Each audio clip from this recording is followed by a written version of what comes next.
Bloody सत्य के एक और दिल दहला देने वाले एपिसोड में आप सभी लोगों का बहुत बहुत स्वागत है दोस्तों। मुझे यकीन है कि ये वीडियो जितने लोग भी देख रहे हैं सभी लोग भूतों की फिल्म के जरूर शौकीन होंगे। मुझे यकीन है कि आप में से बहुत सारे लोगों ने हॉलीवुड और बॉलीवुड की लगभग सारी भूतिया फिल्म को देख चुके होंगे। लेकिन क्या आप लोग ये जानते हैं कि हॉलीवुड और बॉलीवुड में जितनी भी भूतिया फिल्म बनाई जाती है उसमें से ज्यादातर फिल्म्स की कहानी सत्य घटनाओं से ली जाती है। दोस्तों, मैं अपने पिछले कई वीडियोस में हॉलीवुड हॉरर फिल्म्स की बात कर चुका हूं, उनसे जुड़ी हुई सत्य घटना को आप लोगों के सामने लेके आ चुका हूं, जैसे कि द कॉन्जरिंग, एनाबेल या फिर दानन की बात कर लो। दोस्तों, आज मैं उसी तरह से वीडियो में आप लोगों को बॉलीवुड की हॉरर फिल्म की एक सत्य घटना बताने वाला हूं। एक ऐसी फिल्म जो मुझे यकीन है आप में से बहुत सारे लोगों ने देखे होंगे। उस फिल्म का नाम है रागिनी एमएमएस। जी हाँ दोस्तों, रागिनी एमएमएस एक सत्य घटना पर आधारित फिल्म है और ये फिल्म 2011 में एकता कपूर के प्रोडक्शन हाउस बालाजी टेलीफिल्म से रिलीज हुई थी और बॉक्स ऑफिस में अच्छा खासा बिजनेस की थी। जी हाँ दोस्तों, आज इस वीडियो में मैं आप लोगों को उस सत्य घटना से रूबरू कराने वाला हूँ जो रागिनी एमएमएस के कहानी से जुड़ी हुई है। तो इस वीडियो के अंत तक बने रहिए, क्योंकि आज के इस वीडियो में मैं आप लोगों का सामना कराने वाला हूँ एक ऐसी आत्मा से जो कि भटकती हुई डायन थी। जी हाँ, बने रहिए अंत तक। दोस्तों, ये कहानी है दीपिका और उदय की। दीपिका और उदय मुंबई में रहने वाले एक खुशहाल कपल थे। उनको फन करना, मौज मस्ती करना काफी ज्यादा पसंद है, जैसे अक्सर सभी लोगों को होता है। वो लोग अपनी लाइफ में थोड़ा फन लाने के लिए, थोड़ा एंजॉयमेंट लाने के लिए डिसाइड करते हैं कि क्यों ना हम मुंबई के कोई आसपास के फार्म हाउस में थोड़ी पार्टी शार्टी करने जाते हैं, थोड़ी मस्ती करने जाते हैं। वो लोग वैसे ही करते हैं। एक शाम को वो थोड़ा एंजॉयमेंट करने के लिए, थोड़ा फन लाने के लिए, थोड़ी मस्ती करने के लिए मुंबई के एक पास में ही एक फार्म हाउस को बुक करते हैं और वहां पर पहुंच जाते हैं।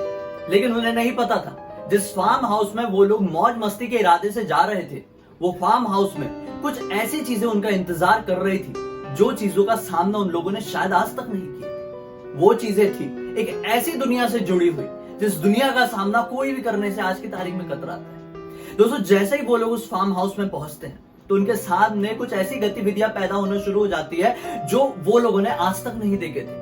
जैसे ही वो लोग रूम के अंदर एंटर करते हैं तो रूम की सारी लाइट्स बंद चालू होने लगती है। अचानक से बाथरूम में लगा हुआ नल चालू हो जाता है, कभी अचानक से बंद हो जाता है। वो लोग जैसे ही कुछ बोलने की कोशिश करते हैं वैसे ही अचानक से कोई बिजली का बल्ब टूट जाता है। उनको ये सब चीजें थोड़ी अजीब सी लगती है, लेकिन वो लोग ये सोच के इग्नोर कर देते हैं कि ये छोटा गांव है, यहाँ पर वोल्टेज का ऊपर नीचे होना बहुत नॉर्मल बात है और शायद इसी वजह से इलेक्ट्रिसिटी के साथ ये प्रॉब्लम हो रही है। और रही नल वाली बात, तो शायद बाथरूम में कुछ प्रॉब्लम होगी, नल में कुछ प्रॉब्लम होगी, इसलिए वो अपने आप चालू हो गया और फिर इसी रीजन से वो अपने आप किसी कनेक्शन की वजह से बंद हो गया। वो लोग इसे इग्नोर करते हैं, दोनों ही ड्रिंक करने लगते हैं, पार्टी करते हैं, मजे करते हैं। लेकिन उसी दौरान कुछ ऐसी गतिविधियां होती है जिसे वो अपने शराब के नशे में नोटिस नहीं कर पाते। और उसी समय दीपिका और उदय के एक फ्रेंड का उनको फोन आता है।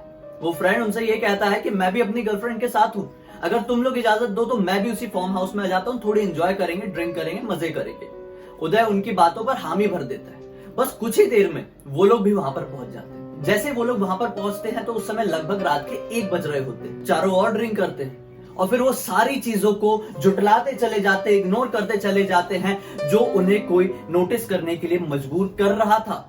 या फिर दूसरे आसान शब्दों में ये कहो कि कोई दूसरी एनर्जी उन्हें फील कराना चाह रही थी कि तुम्हारे अलावा मैं भी इस घर में हूं। और उस एनर्जी को ये सब कुछ बिल्कुल भी पसंद नहीं आ रहा था, जो सब कुछ वो चारों लोगों को पसंद आ रहा था। और शायद यही कारण था वो बार बार सिग्नल देने की कोशिश कर रही थी और उन्हें आगाह करने की कोशिश कर रही थी। दोस्तों, मैं एक बात आप लोगों को बता दूं, अगर आप कोई ऐसी अनजान सी जगह में और उस जगह पर कुछ ऐसी अनजान सी गतिविधियां हो रही है जो आपकी लाइफ में आज तक आपके साथ नहीं हुई है, तो मान लीजिए शायद ऐसा हो सकता है कि आपके अलावा भी उस कमरे में, उस घर में या फिर उस जगह में कोई ऐसी एनर्जी है, कोई ऐसा शख्स है जिसे आप देख नहीं सकते, कोई ऐसी शक्ति है जिसे आप सिर्फ महसूस कर सकते हैं और वो शक्ति आपको अपने होने का आगाह करवाना चाहती है, वो शक्ति आपसे कुछ कहना चाहती है। तो मान लीजिए ऐसी सब गतिविधियां होती है, सतर्क हो जाइए। लेकिन उस रात उदय, दीपिका और उनके वो दोनों फ्रेंड सतर्क नहीं हुए, इग्नोर करते चले गए थे। जैसे ही वो चारों लोग शराब के नशे में धुत हो जाते हैं, उसी समय उस कमरे में लाइट्स चली जाती है। लाइट्स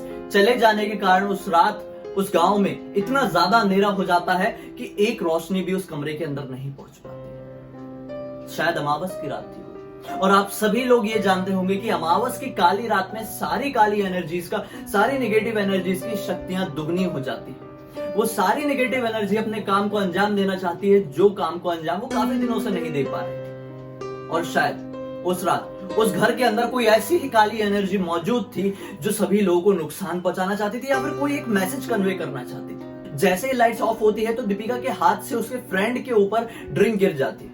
उसकी शर्ट्स को साफ करते हुए वो अपने मोबाइल की फ्लैश लाइट ऑन करती है तो दिखाई देता है कि एक सोफे के ऊपर, एक चेयर के ऊपर एक अजीब सी बूढ़ी औरत बैठी हुई है जिसका चेहरा थोड़ा डरावना है। उसे देखकर दीपिका थोड़ी सी घबरा जाती है। वो किसी को कुछ कह पाती लेकिन उससे पहले ही लाइट्स आ जाती है। लाइट्स आने के बाद दीपिका सभी लोगों को ये सारी बातें बताती है कि उसने अभी अभी किस औरत को उस खाली कुर्सी में बैठे हुए देखा, और लाइट्स आने के बाद वो औरत गायब हो गई। वो औरत दिखने में थोड़ी अजीब थी। दीपिका ये बताती है कि वो एक टक लगाकर उन चारों को देख रही थी, एक ऐसे नजरिए से जैसे कि उसके घर में, ये उसका ही घर है और उसके घर में कुछ ऐसी गतिविधियां और ऐसी हरकतें की जा रही है जो उसको बिल्कुल भी पसंद नहीं आ रही।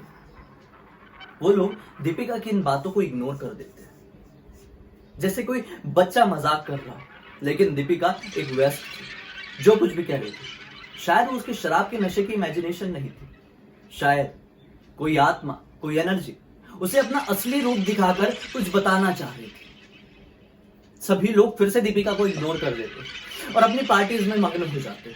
लेकिन जैसे ही थोड़ी देर बाद उनका फ्रेंड वॉशरूम जाता है तो फेस वॉश करने के बाद जैसे ही वो मिरर के सामने उठता है तो अचानक से उसके पीछे खड़ी हुई उसे एक औरत दिखाई देती है जो काफी ज्यादा अलग सी दिख रही थी। उसका चेहरा थोड़ा सा जला हुआ था। हैरानगी वाली नजर से वो इस फ्रेंड की तरफ देख रही थी। वो थोड़ा देख के घबरा जाता है। वो एक शब्द चूका चा नहीं बोल पाता है और वो वापस जाके डिसाइड कर लेता है कि हो ना हो इस घर में सचमुच कुछ अजीब है और मैं इस घर में अब पूरी रात नहीं गुजारने वाली। वो उसी समय अपनी गर्लफ्रेंड से ये कहता है कि हमें इस घर से जाना होगा, मुझे कुछ ठीक नहीं लग रहा है, थोड़ी तबीयत खराब लग रही है। और वो दोनों यही करते।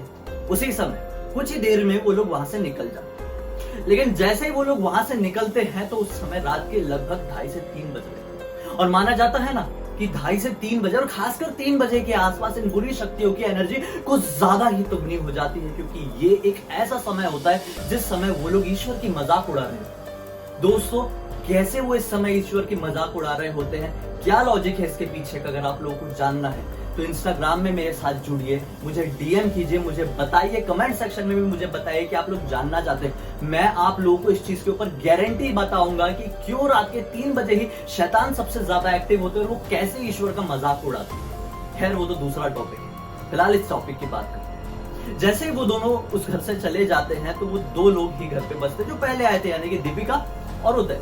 दीपिका और उदय इस समय थोड़े शराब के नशे में और भी ज्यादा मग्न हो चुके थे और उस समय रात में और भी ज्यादा पैरानॉर्मल एक्टिविटी बढ़ती चली गई। लेकिन वो लोग कुछ नोटिस कर ही नहीं पा रहे थे। उन्हें ऐसा बार बार फील हो रहा था कि शायद हमें नशे ज्यादा हो गए और इसी वजह से ये सारी चीजें हो रही।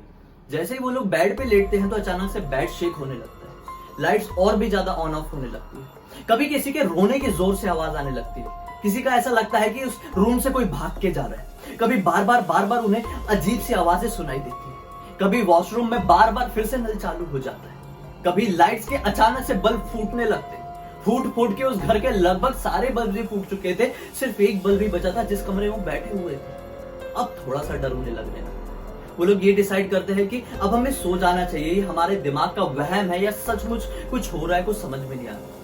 दोनों ही जैसे उस बेड में लेटते हैं तो अचानक से वो बेड शेक होने लगता है और बेड शेक होता है और अचानक से दीपिका बहुत ज्यादा घबरा जाती है। वो कुछ बोलना चाहती है लेकिन उससे पहले ही उदय उस बेड से गिर जाता है और बेड से गिरकर वो अजीब सी आवाज में मराठी लैंग्वेज में बोलने लगता है कि ये मेरा घर है और मैंने बच्चों को नहीं मारा, मैंने अपने बच्चों को नहीं मारा। वो बार बार यही बातें रिपीट कर रहा होता है और ये सब रवैये को देखकर दीपिका बहुत ज्यादा घबरा जाती है। दीपिका किसी की मदद मांग पाती उससे पहले ही वो अपना दिमागी संतुलन खो देती है और वहां पर बेहोश होकर गिर जाती है। और अचानक से जैसे बस कुछ ही पल हुए हो सुबह हो जाती है। सुबह होती है तो बाहर खेल रहे बच्चे खिड़की से दीपिका को देख लेते हैं। उन्हें यह दिखाई देता है कि एक लड़की बेशुद्ध से पड़ी हुई है अपनी जमीन पर। वो भागते हुए जाते हैं और गांव के सभी लोगों को यह बात बता देती है। गांव के लोग भागते हुए आते हैं, दीपिका को वहां से बाहर निकाला जाता है। दीपिका अगले दिन साइकाइट्रिस्ट के पास जाती है और साइकाइट्रिस्ट से सब कुछ डिस्कस करती है, डॉक्टर को सब कुछ बताती है कि उसका सामना किन चीजों से हुआ है। वो डॉक्टर से मदद मांगती है उस रात की यादें को भुलाने की। पुलिस से भी डिस्कस किया जाता है। उदय का क्या हुआ कुछ भी नहीं पता। पुलिस को क्या बताया गया हमें कुछ भी नहीं पता। शायद उदय ये सब एक्टिविटी होने के बाद घबरा कर दीपिका को बेहोश हालत में छोड़ के वहां से भाग गया था, या फिर ये जो घर जिस चुड़ैल का था वो डायन, वो चुड़ैल उदय को मार चुकी। हमें सच्चाई नहीं है। दरअसल इस फार्म हाउस, इस घर की अगर बात करें तो ये घर एक ऐसा घर था जहां पर एक औरत अपने बच्चों के साथ रहती थी और जिसे पूरे गांव वाले एक डायन समझते थे। लोगों का ये मानना था कि उस औरत ने अपने बच्चों को मार डाला है और फिर कुछ समय बाद उसी औरत की लाश भी उसी घर से निकली बरामद हुई। जब ये सारी कहानी दीपिका ने अपने फ्रेंड को बताई, जो फ्रेंड उसका एकता कपूर के प्रोडक्शन हाउस बालाजी में काम करता था, तो एकता कपूर को ये कहानी काफी ज्यादा पसंद आई, क्योंकि एकता कपूर काफी टाइम से अपने प्रोडक्शन हाउस के लिए एक हॉरर स्टोरी की तलाश कर रही थी। वो चाह रही थी कि मुझे कोई स्टोरी मिल जाए, कोई हॉरर स्टोरी मिल जाए जिसके ऊपर मैं कहानी बना सकूं, फिल्म बना सकूं, और उन्हें वो फिल्म मिल चुकी थी। उन्होंने तुरंत ही दीपिका से कांटेक्ट किया और उनसे सारी स्टोरी जानी। कुछ टाइम बाद ये फिल्म को रिलीज किया गया। दरअसल इस फिल्म के बनने से लेकर इस फिल्म की रिलीज तक काफी कंट्रोवर्सीज पैदा हुई, क्योंकि असल लाइफ में दीपिका का ये कहना था कि इस फिल्म में जो कुछ भी दिखाया गया है, जैसे कैमरे वाला पॉइंट, एमएमएस वाला पॉइंट, फिल्म में ये दिखाया गया है कि दीपिका का बॉयफ्रेंड यानी कि उदय उस कमरे में कैमरा छुपा देता है ताकि वो उनके मूवमेंट्स को अपने कैमरे में कैप्चर कर सके। लेकिन दीपिका का रियल लाइफ में ये कहना था कि ऐसी कुछ हुआ ही नहीं था। ये कैमरा और एमएमएस वाला पॉइंट सिर्फ फिल्म को थोड़ी मसालादार दिखाने के लिए किया गया था। दरअसल रियल लाइफ में उनके बीच में कोई रोमांस जैसी चीज हुई ही नहीं थी, क्योंकि उस घर में जाने के बाद ही उनको ऐसी अजीब सी एक्टिविटी फील होना शुरू हो गई थी, पैरानॉर्मल एक्टिविटी उस घर में शुरू हो गई थी, और इसी वजह से वो लोग इतने ज्यादा घबरा गए थे कि वो लोग अपने मूवमेंट्स को एंजॉय कर ही नहीं पाए थे। बाकी की कहानी लगभग सच ही थी, लेकिन दीपिका का ये कहना है कि इस फिल्म में दिखाई गई लगभग 70% चीजें काल्पनिक है। सिर्फ और सिर्फ इन्हें इसलिए दिखाया जा रहा है क्योंकि फिल्म चल सके, जैसा कि ऑडियंस एक्सेप्ट कर सके,